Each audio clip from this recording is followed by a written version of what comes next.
Hello everyone, welcome to Nitish Bharti classes. आज इस video में देखेंगे रेल राजा के नाम से जाने जाने वाले एस के झा सर का इलेक्ट्रीशियन ट्रेड का टेस्ट नंबर 59। आइए देखते हैं पहला क्वेश्चन।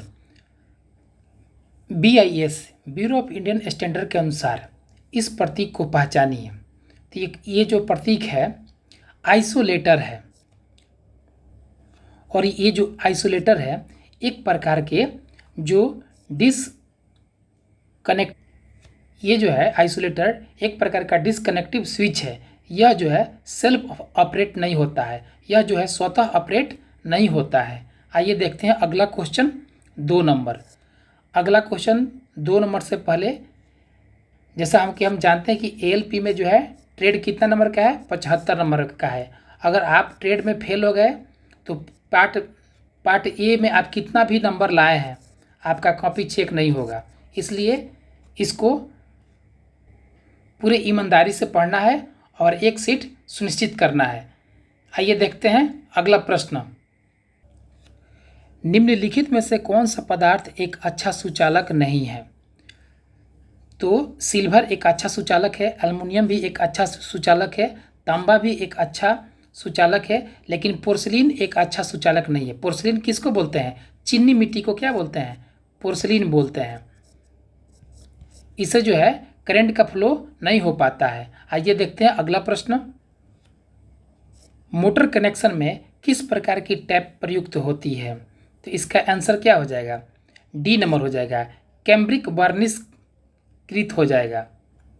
ये जो है तारों में इंसुलेट करने के लिए यूज किया जाता है। आइए देखते हैं अगला प्रश्न। तारों के जोड़ की अस्थायी प्रकृति देने की प्रक्रिया को क्या कहा जाता है? अगर तारों को हम जोड़ते हैं तो इसको किससे जोड़ते हैं? सोल्डरिंग के द्वारा जोड़ते हैं। आइए देखते हैं अगला प्रश्न। PVC चैनल के संस्थापक के दौरान जोड़ यानी ज्वाइंट के अंतिम बिंदु से स्क्रू की अंतिम अनुगेय दूरी क्या होती है? 15 सेंटीमीटर होती है। इसको एकदम याद कर लेना है, एक स्टैटिक टाइप का ये क्वेश्चन है, इसमें कोई कंसेप्ट नहीं है। आइए देखते हैं अगला क्वेश्चन। घरेलू रेफ्रिजरेटर में प्रयुक्त प्रशीतक कौन सी है? तो इसका ऑप्शन क्या हो जाएगा? फ्रीऑन 12 हो जाएगा।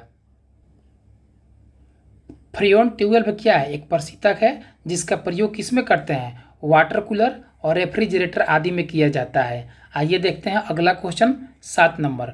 भू संपर्कन यानी अर्थिंग डैश डैश के लिए आवश्यक है। तो इसका आंसर क्या होगा? उपयोगकर्ताओं और मशीनों की सुरक्षा के लिए। आइए देखते हैं अगला प्रश्न 8 नंबर।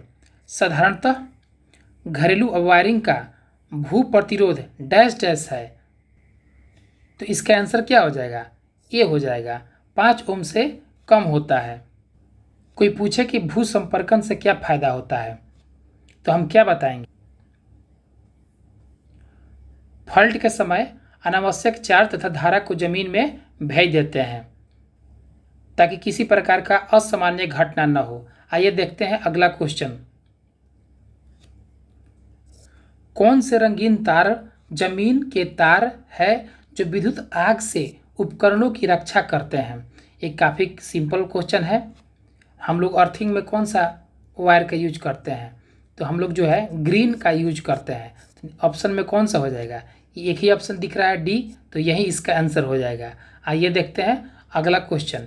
घरेलू वायरिंग में प्रयुक्त होने वाले चालक तारों का न्यूनतम आकार डैश डैश से कम नहीं होना चाहिए। तो किससे कम नहीं होना चाहिए? तो 1.5 mm एल्युमिनियम का जो है इससे कम नहीं होना चाहिए। आइए देखते हैं अगला प्रश्न। किस प्रकार की वायरिंग अधिक यांत्रिक और अग्नि सुरक्षा देती है? तो ये इसका ऑप्शन क्या हो जाएगा? सी हो जाएगा, कंड्यूट वायरिंग हो जाएगा। कंड्यूट वायरिंग जब घर बनता है, जब भवन निर्माण के समय ही दीवारों में प्रयुक्त कर दी जाती है, यह सबसे सुरक्षित मानी जाती है, जबकि क्लीट जिसे अस्थायी वायरिंग भी कहते हैं वह सबसे असुरक्षित होती है। आइए देखते हैं अगला प्रश्न। तो हमने कंड्यूट के बारे में भी देख लिया और क्लीट के बारे में भी देख लिया। आइए देखते हैं अगला प्रश्न 12 नंबर। स्विच की विशिष्टता को आवश्यक है। तो इसका आंसर क्या हो जाएगा? धारा क्षमता, वोल्टेज, स्विच का प्रकार, ये सभी इसका आंसर हो जाएगा। तो इसका ऑप्शन डी हो जाएगा। आइए देखते हैं अगला प्रश्न 13 नंबर। निम्नलिखित में से कौन सा घटक डीसी मशीन में मौजूद होता है लेकिन एसी में नहीं होता है? तो कम्यूटेटर हो जाएगा इसका आंसर। तो कौन सा ऑप्शन हो जाएगा? सी हो जाएगा। आइए देखते हैं अगला प्रश्न। चित्र में ए और बी डीसी जनरेटर के किसी भाग को प्रदर्शित करते हैं, तो इसको क्या बोलते हैं? इसको बोलते हैं मेन पोल, और ये जो है इसको क्या बोलते हैं? इसको बोलते हैं इंटरपोल बोलते हैं। तो इसका ऑप्शन कौन सा हो जाएगा? तो इसका ऑप्शन हो जाएगा सी। ए और बी डीसी जनरेटर में किस भाग को प्रदर्शित करते हैं? तो ये जो है इंटरपोल और मुख्य पोल को, मेन पोल को डिनोट करते हैं। आइए देखते हैं अगला प्रश्न 15 नंबर। ये क्रम विन्याय को क्या बोलते हैं? कम्यूटेटर बोलते हैं। तो ये जो है डीसी जनरेटर की बात कर रहा है, और कभी भी जनरेटर जो होता है एसी जो है प्रोड्यूस करता है। तो इसका ऑप्शन क्या हो जाएगा? बी हो जाएगा। जो इंड्यूस एसी को डीसी में परिवर्तित करने का काम जो करता है डीसी जनरेटर में कम्यूटेटर करता है। तो इसका ऑप्शन क्या हो जाएगा? बी हो जाएगा। आइए देखते हैं अगला क्वेश्चन। किस तरह की डीसी मशीन ध्रुवों में अवशिष्ट चुंबकत्व आवश्यक है? तो इसका आंसर क्या हो जाएगा? ए हो जाएगा। शंट जनरेटर में प्रारंभिक वोल्टेज उत्पन्न करने के लिए ध्रुवों में यानी पोल्स में रेजिडुअल मैग्नेटिज्म का उपयोग करते हैं। आइए देखते हैं अगला प्रश्न। जो स्व उत्तेजित डीसी जनरेटर में अवशिष्ट चुंबकत्व की क्या आवश्यकता होती है? तो इसका आंसर क्या हो जाएगा? ये हो जाएगा। स्व उत्तेजित यानी कि सेल्फ एक्साइटर में डीसी जनरेटर में जो रेजिडुअल जो मैग्नेटिज्म है ये वोल्टेज निर्माण का काम करता है। आइए देखते हैं अगला क्वेश्चन। डीसी शंट जनरेटर को डैश डैश भी कहा जाता है, तो इसको क्या बोलते हैं? नियत वोल्टेज जनरेटर भी बोलते हैं, कांस्टेंट वोल्टेज जनरेटर भी बोलते हैं। आइए देखते हैं अगला प्रश्न। तो इस क्वेश्चन में वैद्युत मोटर में हम लोग क्या देते हैं? इलेक्ट्रिकल इनपुट देते हैं और आउटपुट के रूप में हमको क्या मिलता है? मैकेनिकल आउटपुट मिलता है। तो यहाँ पे जो है मैकेनिकल आउटपुट के रूप में गतिज ऊर्जा काम करेगा। आइए देखते हैं अगला प्रश्न 20 नंबर। दिष्ट धारा मोटर का विरोधी विद्युत वाहक बल है, तो इसका आंसर क्या हो जाएगा? इसका आंसर बी हो जाएगा। ऊर्जा रूपांतरण में मदद करता है। ये जो दिष्ट धारा मोटर का उपयोग कम वोल्टेज वाले उपकरण में भी करते हैं, और इसमें जो है फ्लक्स जो है कांस्टेंट रहती है। आइए देखते हैं अगला प्रश्न। डीसी श्रेणी मोटर का यानी कि डीसी सीरीज मोटर का प्रयोग डैश डैश चालन हेतु नहीं किया जाना चाहिए, तो इसका आंसर क्या हो जाएगा? विद्युत लोकोमोटिव में नहीं किया जाना चाहिए। बाकी हम जानते हैं कि डीसी सीरीज मोटर का प्रयोग क्रेन में करते हैं, ट्रॉली में करते हैं, अपकेंद्रीय पंप में भी करते हैं। तो इसका ऑप्शन क्या हो जाएगा? बी हो जाएगा। ये बहुत ही इंपॉर्टेंट क्वेश्चन है, इसको याद रखना है। ये तीनों पॉइंट जो है यूज करते हैं किस में? डीसी सीरीज जनरेटर में करते हैं। आइए देखते हैं अगला प्रश्न 22 नंबर। दो अल्टरनेटर को समानांतर क्रम में जोड़ने पर क्या लाभ होता है? तो इसका लाभ यही होता है कि कम शक्ति कारक की आवश्यकता है। आइए देखते हैं अगला प्रश्न। निम्नलिखित में से कौन सा अल्टरनेटर के समानांतर संचालन के लिए शर्त नहीं है? तो इसका ऑप्शन क्या हो जाएगा? इसका आंसर ए हो जाएगा। पहले में करंट दूसरे सिस्टम से ज़्यादा होना चाहिए। आइए देखते हैं अगला प्रश्न 24 नंबर। एक ट्रांसफार्मर के लोहे हानि को मापा जा सकता है, यानी आयरन लॉस को मापा जा सकता है। किससे मापा जा सकता है? तो इसका आंसर हो जाएगा ए, कम शक्ति कारक वाट मीटर से। आइए देखते हैं अगला प्रश्न 25 नंबर। एक ट्रांसफार्मर की प्राइमरी कॉइल के लिए ओसी यानी कि ओपन सर्किट और एससी शॉर्ट सर्किट टेस्ट हेतु निम्नलिखित में से कौन सा सत्य है? तो इसका ऑप्शन क्या हो जाएगा? डी हो जाएगा।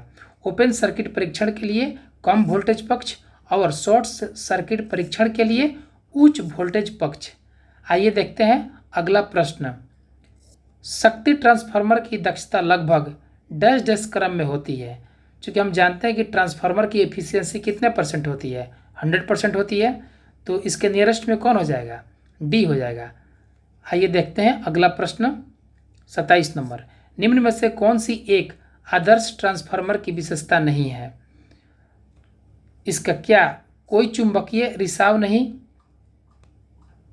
ये तो होता है विशेषता। शून्य आयरन लॉस, ये भी होता है विशेषता। डी शून्य वाइंडिंग प्रतिरोध, ये भी होता है, लेकिन जो है बी नहीं होता है। तो इसका आंसर क्या हो जाएगा, बी हो जाएगा। आइए देखते हैं अगला प्रश्न। अगला प्रश्न कह रहा है कि सिंगल फेज इंडक्शन मोटर को स्टार्ट करने के लिए कौन सी विधि अपनाई जाती है। तो इसका आंसर क्या हो जाएगा, स्प्लिट फेज विधि।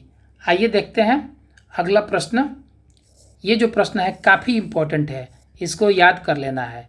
सिंगल फेज इंडक्शन मोटर को स्टार्ट करने के लिए कौन सी विधि है, तो ये हो जाएगा ऑप्शन स्प्लिट फेज विधि। आइए देखते हैं 29 नंबर क्वेश्चन। घरेलू सीलिंग पंखा डैश डैश का उदाहरण है। तो ये क्या है, सिंगल फेज इंडक्शन मोटर है। आइए देखते हैं इसका अगला क्वेश्चन। एक स्लिप इंडक्शन मोटर समान रेटिंग की स्क्वायरल केज मोटर की तुलना में क्या होती है, काफ़ी महंगी होती है। हम लोग जानते हैं कि स्क्वायरल केज जो मोटर होता है सस्ता होता है, किससे, स्लिप इंडक्शन मोटर से। जब आप 3 फेज इंडक्शन मोटर पढ़िएगा तो सब उसमें सवाल है। आइए देखते हैं अगला क्वेश्चन 31 नंबर।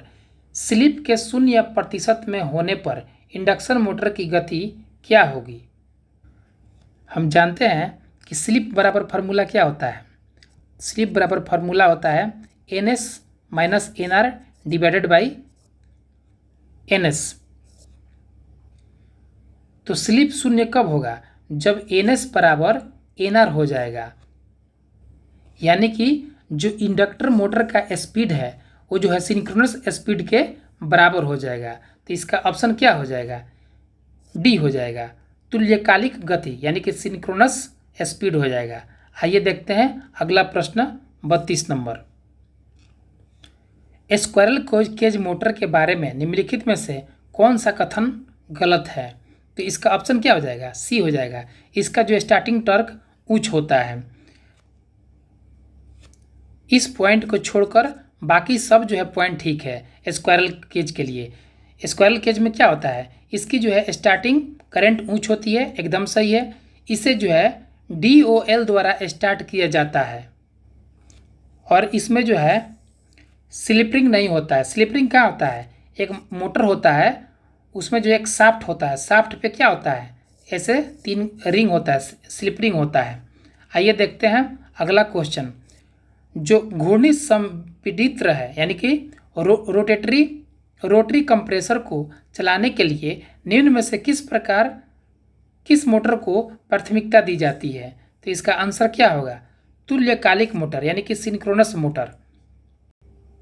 आइए देखते हैं अगला क्वेश्चन। तुल्यकालिक यानी कि सिंक्रोनस मोटर में मोटर की AC पावर का मान क्या होता है।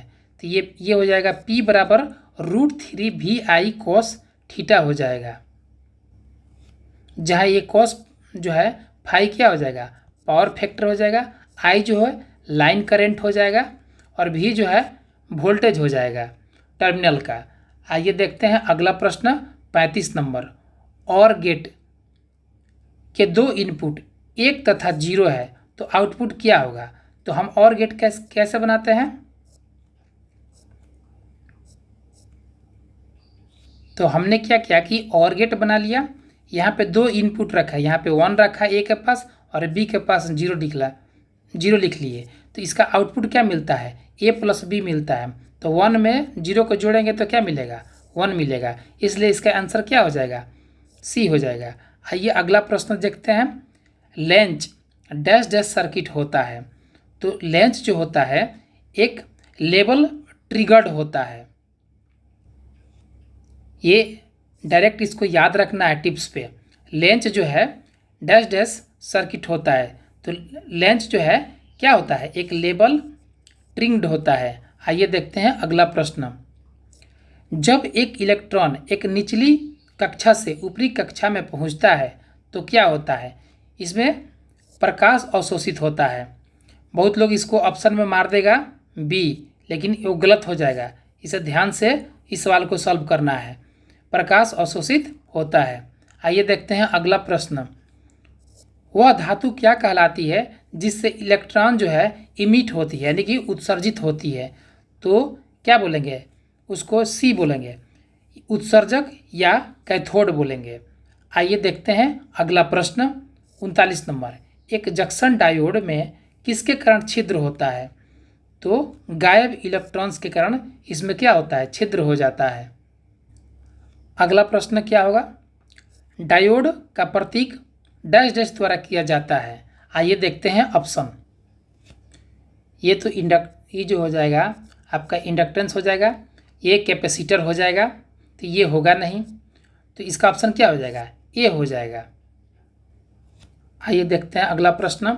संधारित्र के साथ यानी कैपेसिटर के साथ एक फुल वेव रेक्टिफायर के लिए रिपल कारक निम्न द्वारा दिया जाता है, तो इसका आंसर क्या हो जाएगा? ये जो डी ऑप्शन हो जाएगा। बहुत ही फेमस क्वेश्चन है, इसको याद रखना है। आइए देखते हैं अगला प्रश्न 42 नंबर। निम्नलिखित में से कौन सा थायरिस्टर परिवार से है? तो इसका ऑप्शन क्या हो जाएगा? डी हो जाएगा। एससीआर का फुल फॉर्म क्या होता है?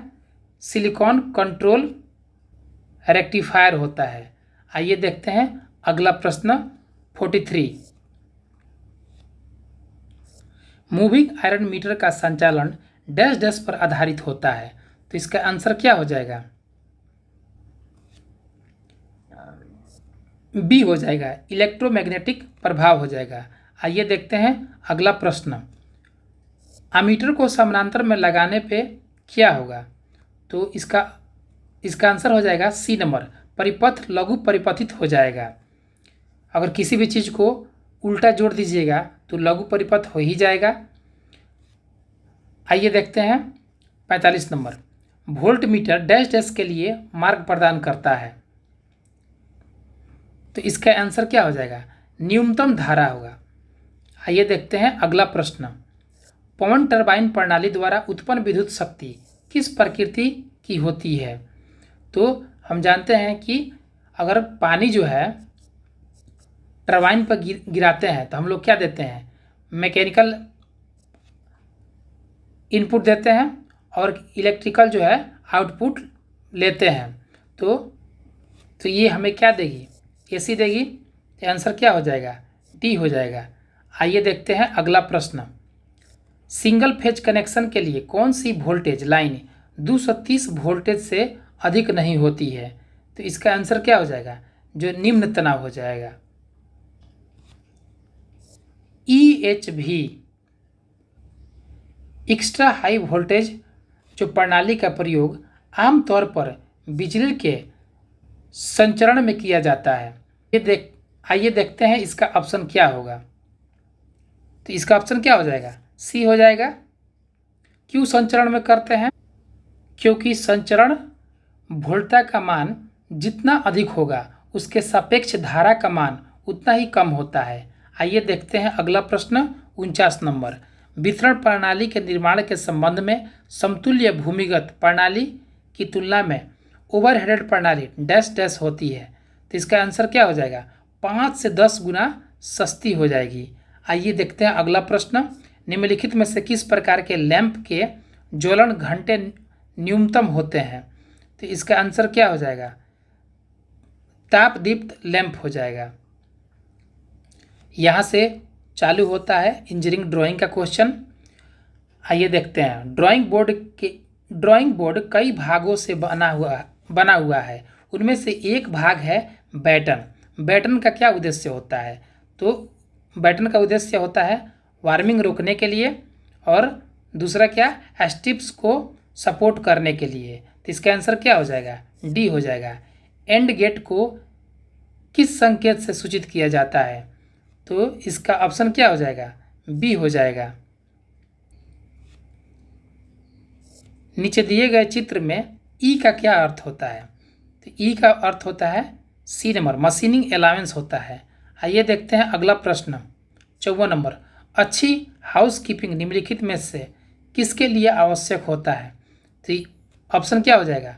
बी हो जाएगा, अच्छी सुरक्षा व्यवस्था के लिए।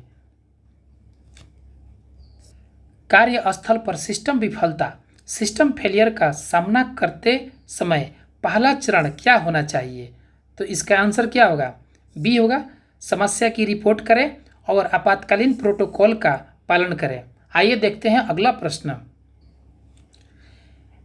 ऐंठन, मोच और भीतरी चोट की प्राथमिकता चिकित्साओं को संक्षिप्त नाम राइस समाहित किया गया है, जिसका अर्थ है आर से होता है रेस्ट होता है, आई से होता है आइसिंग होता है, सी से कंप्रेशन होता है। तो पूछा है ई से क्या होता है?